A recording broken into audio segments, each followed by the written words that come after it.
Classe Abraão, a paz do Senhor. Eu sou o presbítero Luan e nós estamos estudando as lições do terceiro trimestre da Escola Bíblica Dominical da editora Betel. Ao longo desse trimestre nós estamos estudando os livros dos profetas menores do Antigo Testamento. Nós já estudamos o livro do profeta Oséias, estudamos o livro do profeta Joel, estudamos o livro do profeta Amós, estudamos o livro do profeta Obadias, estudamos o livro do profeta Jonas, estudamos o livro do profeta Miqueias, estudamos o livro do profeta Naum, estudamos o livro do profeta Abacuque, estudamos o livro do profeta Sofonias e nós estamos nos debruçando sobre a vida e o ministério do profeta Ageu a partir desta semana. Nós estamos nos preparando para a lição de número 11, o trimestre já está acabando, que tem por título Ageu, um chamado para despertar da inércia. Aleluias! Queridos, a leitura complementar, ela nessa semana sugere a leitura de todo o livro do profeta Ageu. O estudo para o devocional de hoje, que na verdade seria o de ontem, que eu estou gravando hoje, é do capítulo 1 do livro do profeta Ageu. Nós não vamos ler todo o capítulo de número 1, mas eu quero ler apenas o versículo de número 4, que diz assim: acaso é tempo de vocês morarem em casas luxuosas, enquanto este templo permanece em ruínas? Meus amados irmãos, nós já estudamos 9 dos 12 profetas ditos como os profetas menores do Antigo Testamento, restando apenas 3, que é o livro do profeta Ageu, o livro do profeta Zacarias e o livro do profeta Malaquias. Esses 3 últimos profetas, eles compõem um grupo chamado de profetas pós-exílicos. Então, tudo que nós vimos até agora no estudo desse trimestre, concernente aos profetas menores, ocorreu antes do exílio do Reino do Sul, do Reino de Judá. Nós vemos que durante essa nossa jornada de estudo, nós passeamos pelas iniquidades praticadas por Israel, a apostasia praticada por Israel, vimos os diversos profetas que Deus levantou para anunciar o juízo, para chamar ao arrependimento, Vimos as peculiaridades de cada profeta, o significado dos seus nomes, E ao que pese, Deus, pelo seu amor e a sua misericórdia, anunciar o juízo que estava por vir, Israel, o seu povo, permaneceu infiel ao Senhor. Então, primeiramente, o reino do norte é levado em exílio pela Síria e é destruído, é aniquilado. E posteriormente, cerca de quase 100 anos depois, Judá também vai ser levado cativo pelo império da Babilônia, pelos caldeus. E ali vai permanecer 70 anos, como profetizou o profeta Jeremias. Na lição passada, eu fiz questão de ler com os irmãos o capítulo 24, alguns versículos do capítulo 24 e do capítulo 25 do segundo livro dos Reis, que narra essa invasão em que Nabucodonosor, rei da Babilônia, sitia a Jerusalém, e leva cativo o povo de Deus. Essa investida, ela ocorre em 3 etapas. Na última etapa, o santuário, o templo do Senhor construído por Salomão, ele é destruído, ele é queimado e as muralhas que cercavam a cidade são derribadas. Então o povo é levado cativo e permanece 70 anos na Babilônia. Como Deus rege as nações, ele vai levantar o império dos Medos e Persas. E Ciro vai permitir o retorno dos judeus a Jerusalém, a cidade santa. Eu quero ler com os irmãos, no livro de Esdras,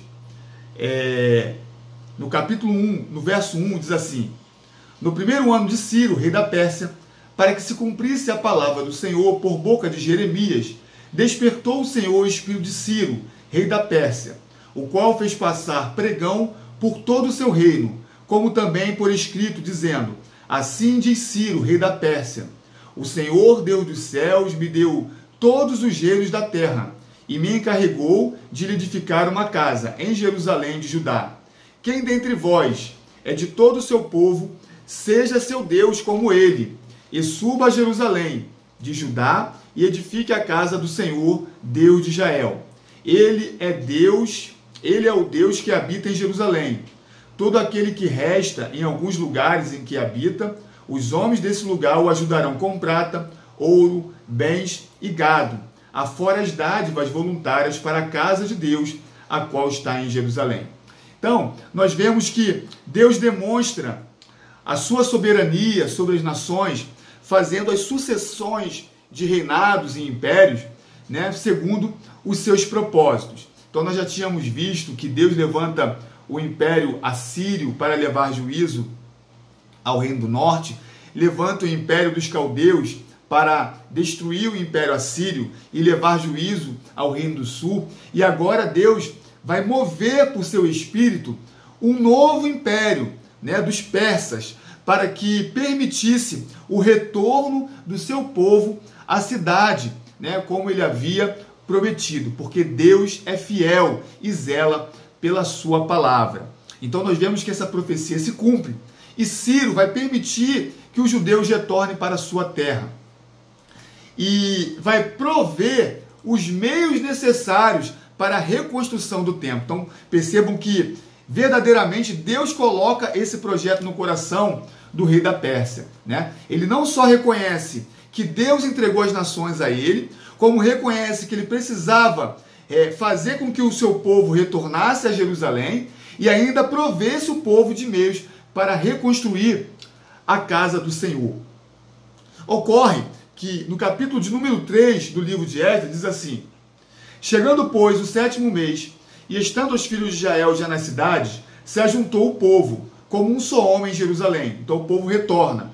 E levantou-se Jesuá, filho de Josadaque, e seus irmãos, os sacerdotes, e Zorobabel, filho de Sealtiel, e seus irmãos, e edificaram um altar do Deus de Israel. Então percebam, eles retornam. Zorobabel, ele vai ser nomeado governador em Jerusalém. É interessante pontuar que Zorobabel, ele é descendente de Davi. Então Deus também cumpre a sua promessa de manter o reinado de Davi para que dele viesse o Messias, né? E Josué, que aqui chama de Josuá, vai ser o sacerdote da época. Então eles vão levantar um altar para retomar a liturgia de adoração ao Senhor. E diz o verso 3: e firmaram o altar sobre as suas bases, porque o terror estava sobre eles, por causa dos povos da terra. E ofereceram sobre ele holocausto ao Senhor, holocausto de manhã e de tarde. Aí lá no verso 8 diz assim: e no 2º ano da sua vinda à casa de Deus em Jerusalém, no 2º mês, começaram Zorobabel, filho de Sealtiel, e Jesuá, filho de Josadaque, e os outros seus irmãos, os sacerdotes, os levitas, e todos os que vieram do cativeiro a Jerusalém, e constituíram levitas da idade de 20 anos, e daí para cima, para que aviassem a obra da casa de Deus. Então se levantou Jesuá, seus filhos e seus irmãos, Cadimiel e seus filhos, os filhos de Judá, como um só homem, para vigiarem os que faziam a obra na casa de Deus, o filho de Enadade, seus filhos e os irmãos, os levitas. Então o que ocorre? Eles levantam um altar e vão providenciar a fundação do novo templo, que havia de ser construído. Ocorre que no capítulo 4 vão se levantar oposições à construção do templo. O capítulo 4, no verso 1, diz assim: ouvindo, pois, os adversários de Judá e Benjamim, que os que tornaram do cativeiro edificavam o templo do Senhor, Deus de Israel, chegaram-se a Zorobabel, que era o governador, e ao chefe dos pais, ou seja, os príncipes de cada tribo, e disseram-lhes: deixa-nos edificar convosco, porque como vós buscaremos a vosso Deus, como também já lhes já lhe sacrificamos desde os dias de Esar-Adom, rei da Síria, que nos mandou vir para aqui. O que ocorre? Durante o exílio do Reino do Norte, a Síria ela vai trazer outros povos para habitar em Samaria. Então, vai haver uma mistura de raças naquele momento. Então, aquele povo que habitava no Reinado do Norte passará a ser considerado pelos habitantes de Judá, pelos judeus, como povo impuro, como nação impura. E essa desavença, essa rincha, vai perdurar até o tempo de Cristo. Por isso que os samaritanos não se davam bem com os judeus, né? Porque os judeus o consideravam impuros e acreditavam que a promessa estava somente sobre eles. Então, Zorobabel não vai permitir que eles adorem juntamente com os judeus por achá-los impuros. Então vai negar o auxílio deles. Aí olha o que ocorre no capítulo 4. Todavia, o povo da terra debilitava as mãos do povo de Judá e inquietava-os no edificar. E alugaram contra eles conselheiros para frustrar o seu plano, todos os dias de Ciro, rei da Pérsia, até o reinado de Dario, rei da Pérsia. Ainda no capítulo 4, no verso 13, diz assim: agora saiba o rei, que se aquela cidade se reedificar e os muros se restaurarem, eles não pagarão os direitos, os tributos e as rendas, e assim se danificará a fazenda dos reis. Então aquele povo da terra vai se levantar contra os judeus que tentavam fazer a obra de Deus e vão enviar uma carta a Ciro, dizendo que Ciro não podia permitir a construção do templo, porque se eles reedificassem a cidade, né, eles iriam se opor, se rebelar contra o reinado da Pérsia. E aí nós vamos para o último texto, né, que está no capítulo 5 de Êxodo, no verso 1, que diz assim: e Ageu, profeta, e Zacarias, filho de Ido, profeta, profetizaram aos judeus que estavam em Judá e em Jerusalém, em nome do Deus de Israel lhe profetizaram. Então se levantaram Zorobabel, filho de Sealtiel, e Jesuá, filho de Josadaque, e começaram a edificar a casa de Deus que está em Jerusalém. Nós vemos que a oposição dos samaritanos, dos habitantes da terra, fez com que a obra do templo atrasasse por 15 anos. Então demorou um ano para que eles levantassem o altar e a fundação da casa de Deus, e 15 anos a obra ficou parada. E Deus desejava que o povo construísse o seu templo, a sua casa, para ele restabelecer a comunhão com o seu povo, que havia ficado 70 anos exilados na Babilônia. Então Deus queria restabelecer a comunhão com o seu povo. E o templo do Senhor era o símbolo dessa comunhão de Deus com o seu povo.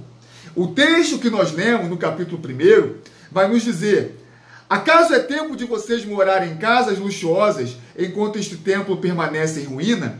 Quando veio a oposição para a construção, para a obra do Senhor, o povo deixou de fazer a obra de Deus e passou a construir a sua própria casa, investir na sua própria vida.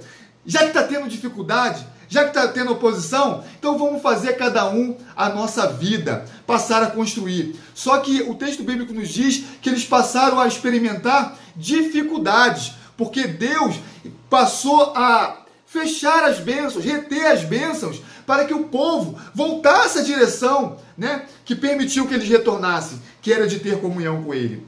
No verso 5 do capítulo 1 do profeta Ageu, vai falar assim: porque assim diz o Senhor dos Exércitos, considere o que tem acontecido com vocês. Vocês semearam muito e colheram pouco. Comem, mas isso não chega para matar a fome. Bebem, mas isso não dá para ficarem satisfeitos.